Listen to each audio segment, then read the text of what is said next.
यीशु मसीह के मधुर और मीठे नाम में आज दिनांक 8 नवंबर दिन मंगलवार को हम आप सब श्रोताओं का हार्दिक स्वागत करते हैं। आज के दिन के लिए वचन लिया गया है विलाप गीत की पुस्तक उसका दूसरा अध्याय 18 पद। वचन कहता है, वह प्रभु की ओर तन मन से पुकारते हैं, हे सिय्योन की कुमारी, अपने आंसू रात दिन नदी की नाई बहाती रहे, तनिक भी विश्राम न ले, न तेरी आंख की पुतली की चैन ले।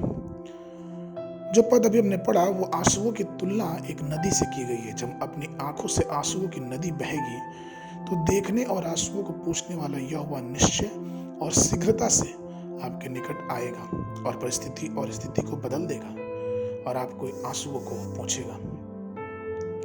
आंसू के विषय में एक बड़ी अजीब कहानी कही जाती है और ये जो कि बहुत अजीब है। एक गांव में एक बूढ़ा रहता था और वो बहुत अकेला था।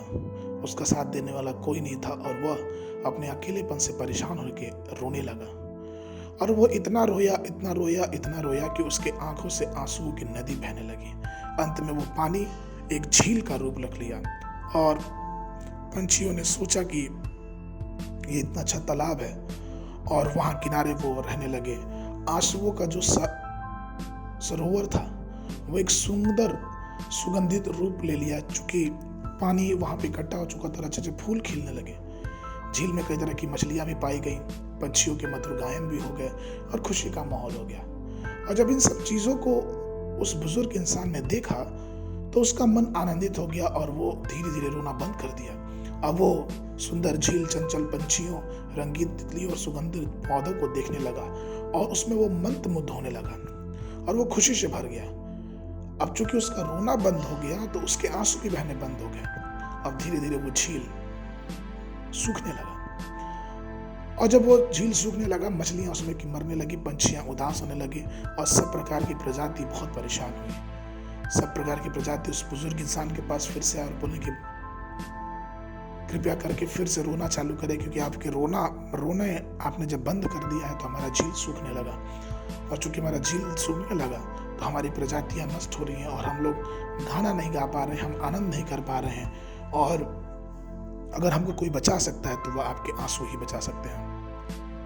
और यह बात सुन के उस मनुष्य को कुछ अजीब लगा, लेकिन फिर भी वो दूसरों की खुशी के लिए अपने आंसू बहाने लगा। प्रियो, ऐसा ही कुछ हमें बाइबल में देखने को मिलता है। यिर्मयाह, जो कि आंसुओं का भविष्यवक्ता कहा गया है, उसने इसराइल के लोगों के लिए बहुत आंसू बहाए।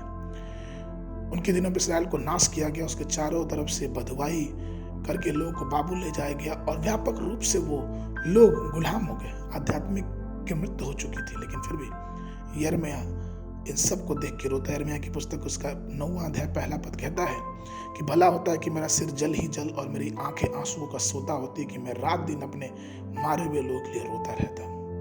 प्रभु में प्रिय लोग, हमेशा ध्यान दें कि हमारे आंसू जो हम आज बहाते हैं वो किसी के लिए आशीष का कारण हो सकते हैं। हमारे परिवार के लिए, हमारे बच्चों के लिए, हमारे जीवन के लिए आंसू हमारे लिए आशीष का कारण हो सकती है। इसलिए आइए हम प्रभु पर विश्वास करें और अपने विश्वास को व्यर्थ ना जाने दें, लेकिन परमेश्वर के सामने आंसुओं को बहा के दुआ करें, क्योंकि परमेश्वर है जो हमारे आंसुओं को पोंछने वाला है। आज के मन के लिए भजन संगीता की पुस्तक 126 5 और 6 पद। जो आंसू बहाते हुए बोते हैं वह जयकार करते हुए लौने पाएंगे।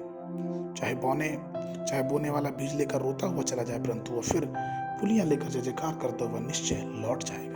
सुबह के समय यिर्मयाह नबी की पुस्तक 43 44 45 अध्याय, संध्या के समय इब्रानियों की पुस्तक 5 अध्याय।